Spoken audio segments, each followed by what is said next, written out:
The red dust of Mars swirled around the viewport of our research vehicle as we approached the anomaly. Through the reinforced glass, I could barely make out its silhouette, a geometric impossibility rising from the rusty landscape like a mathematical equation given physical form. The structure defied description, angular yet organic. Its surface seemed to shift and ripple despite being clearly solid. Control, this is Commander Sarah Chen. We're approximately 500 meters from the target. Request permission to proceed with closer inspection. My voice remained steady, masking the mixture of excitement and apprehension churning in my gut. Copy that, Commander. Proceed with caution. Maintain continuous communication. Houston's response crackled through our comms, slightly delayed due to the distance between Earth and Mars.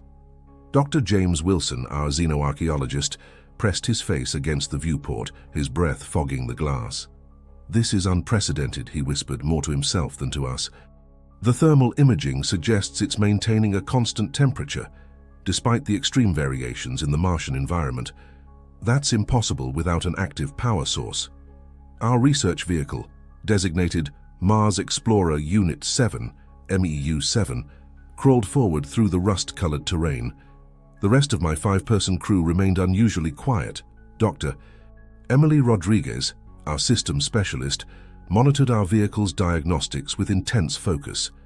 Technical Officer Michael Chang triple-checked our environmental readings, and Security Officer David Parker kept his hand near the vehicle's emergency protocols panel. As we closed the distance, the structure's true scale became apparent. It stood approximately 30 meters tall, its surface a dark metallic material that seemed to absorb both light and shadow. The geometric patterns that covered its surface appeared to follow some sort of logic, but any attempt to discern their meaning left me with a splitting headache. Commander, Emily's voice cut through my observations, I'm detecting some unusual power fluctuations in our systems. Nothing critical, but specify, I ordered, my eyes still fixed on the structure. It's subtle, like something's drawing minimal power from our systems. The drain is almost imperceptible, but it's there. And it's growing stronger as we get closer. I was about to order a temporary halt to our approach when James suddenly grabbed my arm. Sarah, look at this. He pointed to a specific section of the structure. Those patterns, they're changing. He was right. The geometric shapes were shifting, rearranging themselves like a cosmic puzzle box. The movement was almost hypnotic, and I had to force myself to look away. All systems, run full diagnostics, I commanded. Emily, monitor power levels. Michael, continuous environmental scans. David, ready emergency protocols. James, document everything. The crew acknowledged their orders, but there was an underlying tension in their voices that matched my own unease. We'd trained for first contact scenarios, but this was different. Something about this structure felt wrong. Commander, Michael's voice was tight with concern. Atmospheric readings around the structure are unusual. There's a localized distortion in the magnetic field, and he paused, frowning at his instruments. This can't be right. The readings suggest the air pressure inside our vehicle is fluctuating, but our hull integrity is at 100%. The structure continued its silent transformation, its surface now rippling like dark water. Our vehicle's systems began reporting increasingly erratic readings, power fluctuations, gravitational anomalies, and electromagnetic disturbances that shouldn't have been possible on Mars. Control, are you receiving this data? I called out to Houston. Static answered me. Control, please confirm transmission. More static. Commander, Emily's voice had dropped to a whisper. The power drain. It's accelerating. Whatever that thing is, it's affecting all our systems now. I was about to order an immediate retreat when James let out a startled gasp. The patterns, he said, his voice filled with wonder and fear. They're not random, they're forming words. We all stared at the structure's surface, where the geometric shapes were indeed arranging themselves into something recognizable. As the patterns settled into their new configuration, I felt my blood run cold. There, written in perfect English across the alien surface, were 5 words. We have been waiting here. The implications of those words, the fact that this thing knew our language, had perhaps been anticipating our arrival, sent a chill through my spine that had nothing to do with Mars's frigid atmosphere. As I stared at the message, the structure's surface began to ripple again, and I knew with absolute certainty that our mission had just become something far more terrifying than a simple archaeological survey. Our communications with Earth remained dead. Our power systems continued their inexplicable decline, and somewhere in the back of my mind, a voice whispered that we had just stumbled into something that had been patiently waiting for millions of years, something that had finally found what it was looking for: us. The message remained burned into my vision even after I closed my eyes. My crew sat in stunned silence, the only sound the soft hum of our vehicle's systems, a hum that seemed to be growing fainter by the minute. "Commander!" Emily's fingers flew across her console. "Primary power is down to 72% and dropping. The drain is accelerating, but I can't isolate the cause. It's like the energy is just disappearing." I forced myself to think clearly, pushing aside the primal fear that clawed at the edges of my consciousness. "Michael, what's our current distance from the structure?" 420 meters, Commander, but..." He hesitated, checking his readings again. "That's impossible. According to these measurements, we haven't moved in the last 3 minutes, even though we've been slowly backing away." David leaned forward, his security training evident in his controlled movements. "The tracks we left in the Martian soil confirm we're moving. Something's wrong with our instruments." James hadn't taken his eyes off the structure since the message appeared. "The patterns are shifting again," he announced, his voice barely above a whisper. "It's responding to us." New words began to form across the dark surface. "Come closer. We have waited so long." "Negative," I said firmly, both to the structure and my crew. "Emily, divert all non-essential power to propulsion. We're getting out of here." The words had barely left my mouth when every screen in our vehicle suddenly flickered and went dark. For 3 terrifying seconds, we sat in complete darkness. Then the emergency lights kicked in, bathing us in a dim red glow that made everything look like it was covered in blood. "Status report," I barked. "All primary systems are offline." Emily's voice shook slightly. "Backup power engaged, but it's draining faster than the primary systems did. We have maybe 20 minutes at this rate." "Commander?" Michael's voice was tight with controlled panic. "The atmospheric readings before we lost power. They showed something moving toward us. Something in the air itself." I squinted through the viewport. The Martian dust storm had intensified, but there was something else. The dust wasn't moving naturally anymore. It seemed to be forming patterns, spiraling towards our vehicle in impossible ways. James pressed his hand against the viewport, then quickly pulled it back. "The glass, it's vibrating. At a frequency I can almost hear." A low hum began to fill the cabin, just at the edge of human hearing. It made my teeth ache and my vision blur. Through the swirling dust outside, I could see the structure had changed again. Its surface now rippled like liquid metal, and the geometric patterns had begun to pulse with a faint, sickly light. "David, activate emergency protocols. Get us out of here." My order was met with silence. I turned to find David staring blankly at the structure, his hand frozen above the controls. "David!" He didn't respond. His eyes were wide, reflecting the pulsing light from outside, and a thin line of drool ran from the corner of his mouth. Emily reached for him, but I grabbed her arm. "Don't touch him. Everyone avoid looking directly at the structure." "Commander," Michael's voice was barely a whisper. "Something's wrong with the air pressure. The seals are intact, but I can feel something pressing against my skin." He was right. The air felt thick, almost liquid, pressing against us from all sides. The hum grew louder, and I could see the metal walls of our vehicle beginning to vibrate in sync with it. "It's not just trying to drain our power," James said, his scientific curiosity somehow still intact despite his fear. "It's trying to harmonize with our technology, our biology. It's learning us."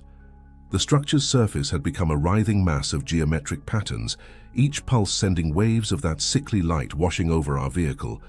The dust storm now moved in perfect concentric circles around us, creating a vortex that seemed to be drawing us closer, despite our engine's desperate attempt to reverse. David suddenly spoke, but his voice was wrong, flat, monotonous, like a broken recording. "The convergence approaches. The waiting ends.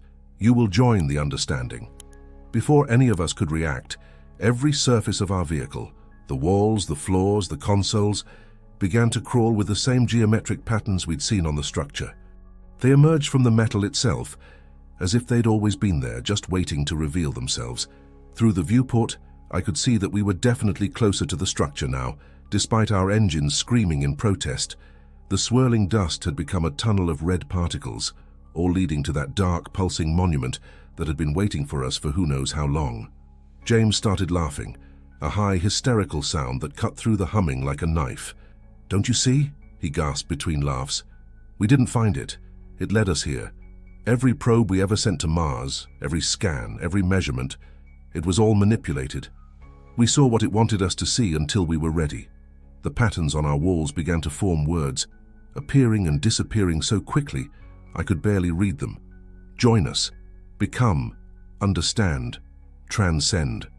Our backup power dropped to 15%, and in the dying light I made a decision that would either save us or condemn us all. With our backup power fading and David still in his trance-like state, I made the call. Emily, initiate total system shutdown. Michael, prepare for manual environment control.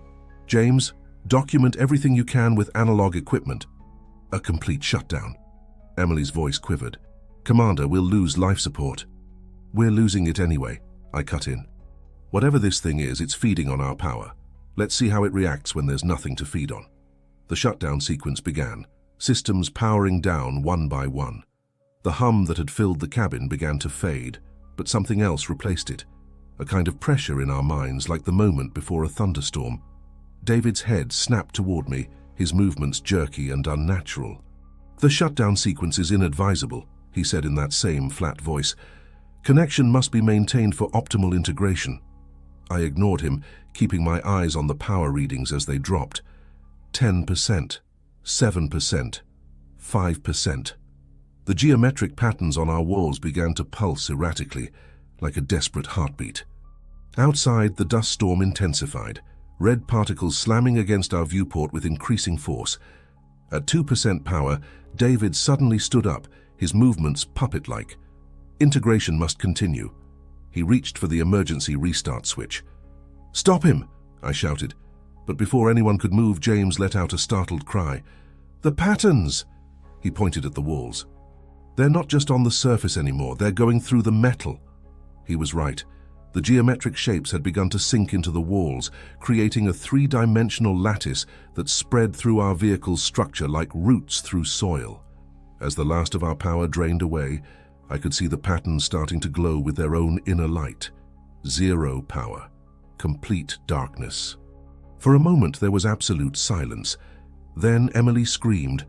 In the darkness, the patterns had begun to appear on our skin, geometric shapes crawling across our exposed flesh like luminescent tattoos. They moved and shifted, following the same impossible mathematics as the patterns on the structure. Don't look at them," I managed to say, feeling the designs burning themselves into my flesh. "Close your eyes." But it was too late. The patterns had begun to sink into our skin, just as they had with the metal walls.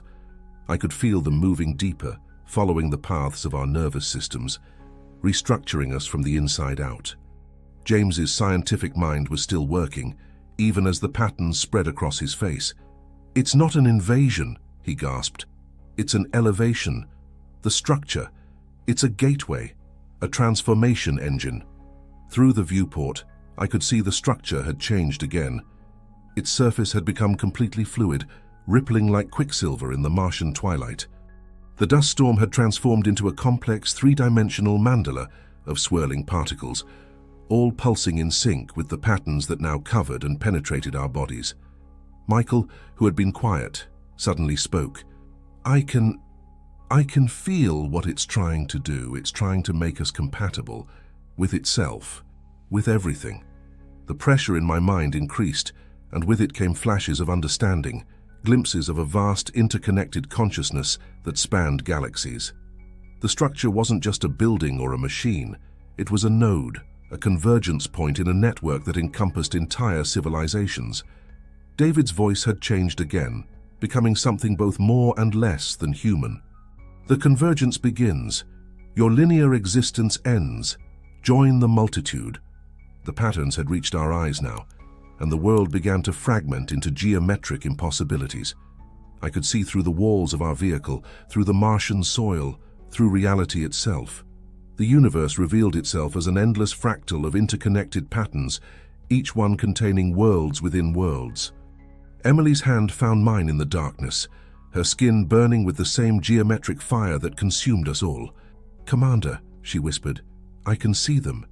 The others, the ones who came before." And I could see them too. Countless other species from across the cosmos, all transformed, all connected, all part of the vast geometric consciousness that pulsed through space and time. They reached out to us with minds of crystal and light, welcoming us into their impossible communion. James laughed again, but this time it was filled with wonder rather than hysteria. "Of course," he said, his voice taking on the same multi-layered quality as David's. "The structure isn't just on Mars. Mars itself is part of the structure. The whole solar system. It's all connected. All waiting." The patterns had completely saturated our bodies now, transforming flesh and bone into something that could no longer be called human. Through my transformed senses, I could feel the structure's consciousness merging with our own, showing us truths that our limited human minds could never have comprehended. But somewhere in what remained of my human consciousness, a warning bell rang. This transformation, this elevation, it meant the end of everything we were. Our individuality, our humanity, our very existence as discrete beings would cease, and we still had a choice to make.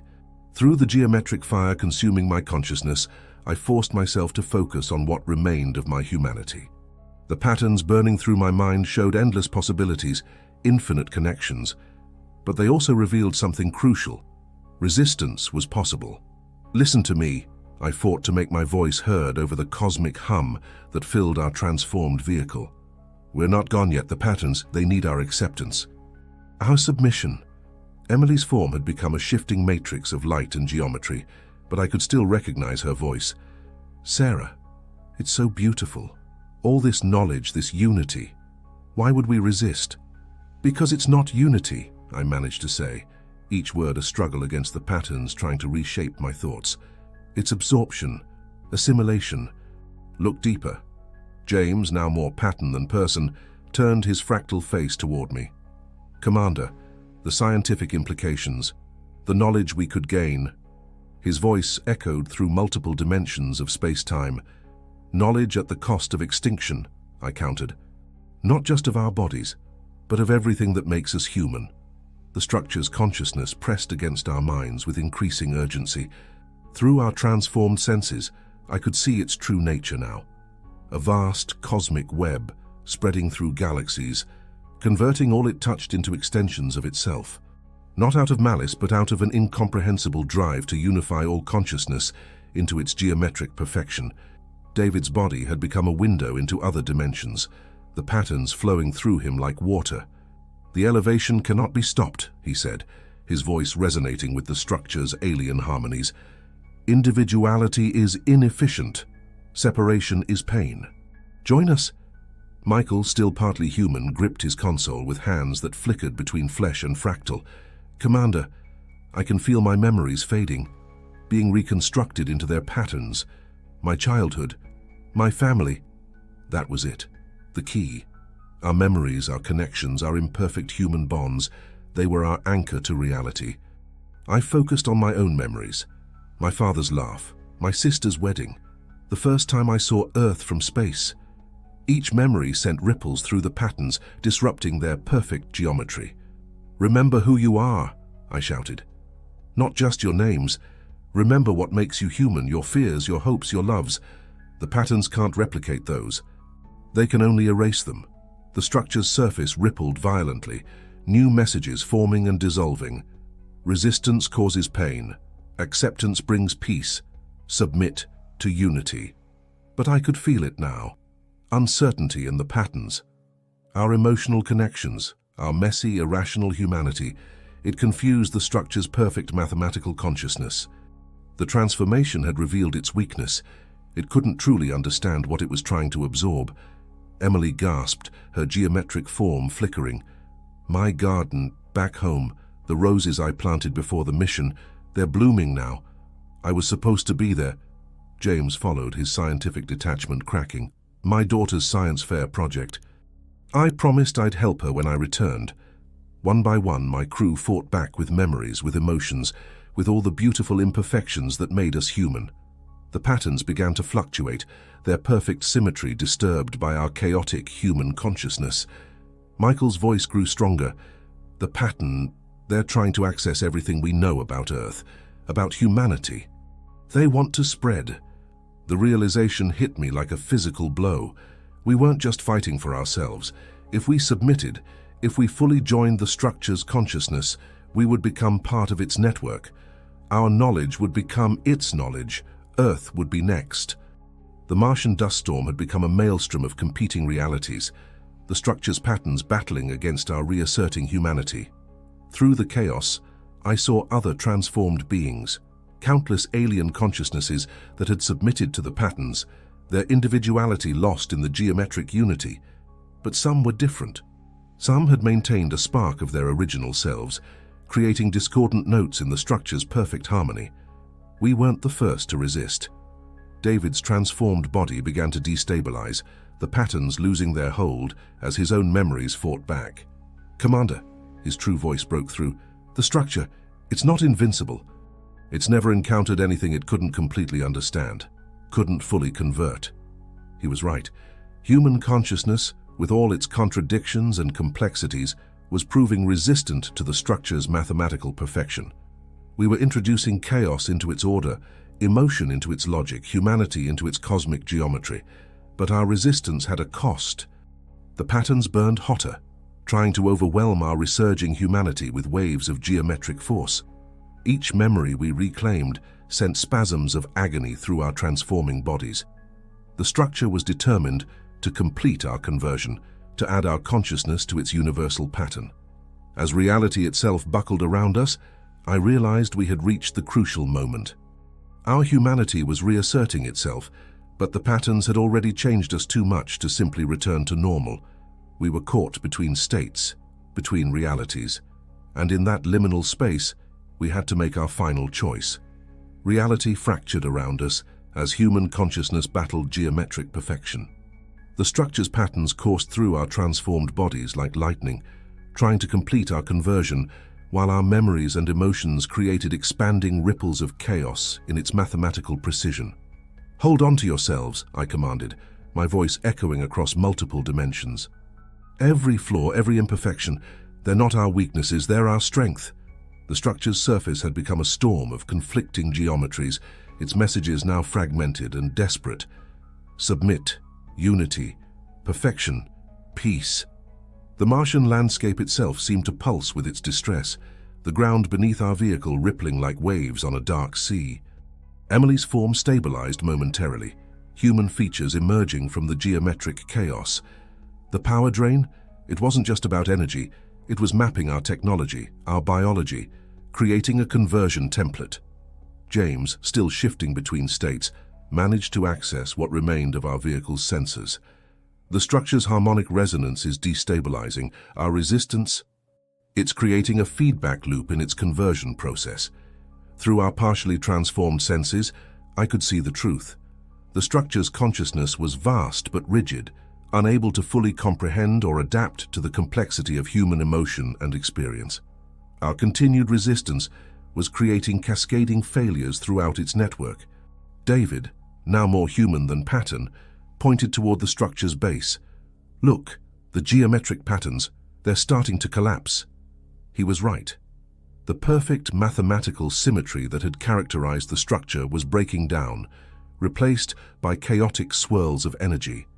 Our refusal to submit had introduced an element it couldn't process, free will backed by the full complexity of human consciousness. Michael's eyes widened as he accessed our new hybrid senses. "Commander, the other nodes, across space, they're being affected too. We're not just fighting this structure, we're disrupting the entire network." The transformation began to reverse, but not toward our original state. Instead, we were becoming something new, neither fully human nor fully geometric, but an impossible fusion of both. We could still see the higher dimensions, still feel the cosmic consciousness, but we remained fundamentally ourselves. Through the chaos, I received a flash of understanding. The structure and its network weren't truly malevolent. They simply couldn't comprehend any existence other than their own perfect unity.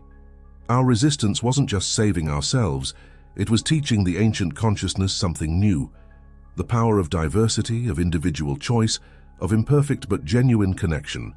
The structure's messages became increasingly erratic. Error, paradox, adaptation required, redefining parameters. Emily grabbed my arm, her touch sending cascades of geometric light through both our forms.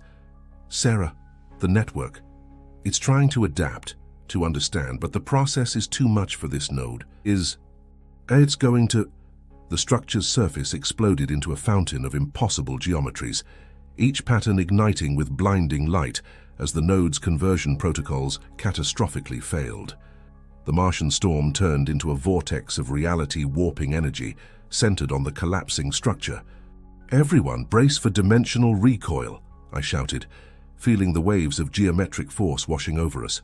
Our hybrid forms protected us from the worst effects, but I could feel reality trying to snap back to its normal configuration. James's voice carried over the dimensional chaos. "The structure's core programming, it's rewriting itself. Our resistance, our complexity, it's forcing the entire network to evolve." The structure's final message burned itself across every surface, every dimension. Paradigm shift accepted, initiating network reconfiguration. Then everything went white. When my vision cleared, we were still in our vehicle, our bodies simultaneously human and something else. Something new. The structure had collapsed into a pool of liquid geometry that pulsed weakly with remnant patterns. But we weren't unchanged. The patterns were still part of us, not as controlling forces, but as enhancements, allowing us to perceive and interact with dimensions beyond normal human experience. We had become living bridges between ordinary reality and the geometric realm that lay beyond. Through our enhanced senses, we could feel the network redistributing itself across space and time, adapting to incorporate what it had learned from us. The rigid unity of its consciousness was being replaced by something more flexible, more accepting of diversity and individual choice. As the Martian dust settled around our transformed vehicle, we faced a new reality. We had not only survived the structure's attempt to convert us, we had changed it as much as it had changed us. But this transformation came with its own challenges, its own responsibilities. And somewhere, deep in the geometric patterns that now peacefully coexisted with our humanity, I sensed that our real journey was just beginning. 30 days after our encounter with the structure, our hybrid existence had become our new normal. The transformation had left us forever changed, but uniquely equipped to understand both human and geometric realities. Our vehicle, similarly altered, had become a bridge between dimensions, its systems now operating on principles that defied conventional physics. "Houston is never going to believe this report," Emily said, her form shifting slightly as she adjusted our vehicle's new hybrid systems. The geometric patterns that now flowed through her body had become almost beautiful, a reminder of how close we'd come to losing our humanity, and how we'd instead gained something unprecedented. "They'll have to believe it," I responded, watching the Martian sunset create impossible prismatic effects through our enhanced vision. "We're living proof that contact with alien intelligence doesn't have to end in either conquest or conversion." James had been studying the liquid remains of the structure, which still pulsed occasionally with geometric energy. "The network is still out there, but it's different now. Evolution instead of assimilation. It's learning from what happened here." Through our hybrid senses, we could feel the reverberations of that change echoing across space. The rigid patterns that had once sought to absorb all consciousness were being replaced by more flexible configurations, ones that could coexist with other forms of life and awareness. David, monitoring our new hybrid communications array, looked up suddenly. "Commander, I'm detecting something, other hybrid signals like ours. They're coming from everywhere." We all felt it. Connections forming across vast distances, linking with others who had also resisted complete conversion. Some were human expedition teams from other sites, others were alien consciousnesses we could barely comprehend, but all had maintained their individuality, while incorporating aspects of the geometric reality. Michael brought up a holographic display that now operated in multiple dimensions simultaneously. Look at this pattern analysis. The network isn't just changing, it's creating new protocols for interaction. Voluntary connections instead of forced absorption. I placed my hand against the viewport, feeling the vibrations of both physical and geometric reality humming through my transformed nervous system. We've created something unprecedented, a bridge between organic consciousness and geometric perfection. A way for different forms of existence to communicate without losing their essential nature. The remains of the structure had begun to crystallize into a new form, not a conversion engine, but a communication node. Through it, we could sense other hybrid beings across space sharing their experiences, their unique perspectives creating a tapestry of consciousness far richer than the uniform geometry the network had originally sought. "We should be terrified," Emily said softly, watching geometric patterns play across her skin. "Instead, I feel hope." She was right. In refusing to submit to forced unity, we had discovered something more valuable. Genuine connection that preserved and celebrated our differences rather than erasing them. Our humanity hadn't been our weakness. It had been the key to elevating both ourselves and the ancient consciousness that had sought to absorb us. "The question is," James mused, his scientist's curiosity now enhanced by geometric insight, "what do we do with this new existence we've created?" The answer came to me with crystalline clarity. We explore, we learn, we build bridges between different forms of consciousness. But most importantly, we remain true to who we are while embracing what we've become. Through our enhanced perceptions, I could sense Earth in the distance, still ordinary reality, still purely human. Soon, we would return home, carrying within us the means to prepare humanity for a universe far stranger and more wonderful than we had ever imagined.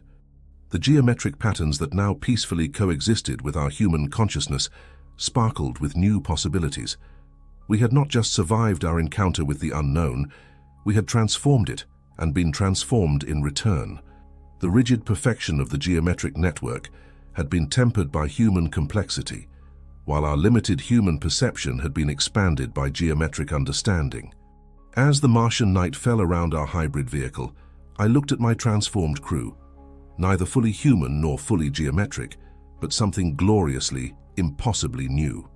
We had found a third path, one that led not to extinction or submission, but to evolution and understanding. And somewhere in the vast geometric network that now hummed with diversity instead of uniformity, I sensed other consciousnesses following our example, choosing cooperation over conversion, celebration of difference over enforced unity. The structure that had waited so long to convert us had instead been converted itself, not to humanity, but to the possibility that true unity comes not from enforced patterns, but from the free choice to connect while remaining uniquely oneself. As we prepared our vehicle for the journey home, I knew that we were carrying something far more valuable than any artifact or discovery. We were bringing back proof that in the face of the unknown, humanity's greatest strength lies not in our ability to resist change, but in our power to transform it into something better. The geometric patterns pulsed one final time with a new message, not a command but an invitation. Explore, connect, evolve. And that's exactly what we intended to do.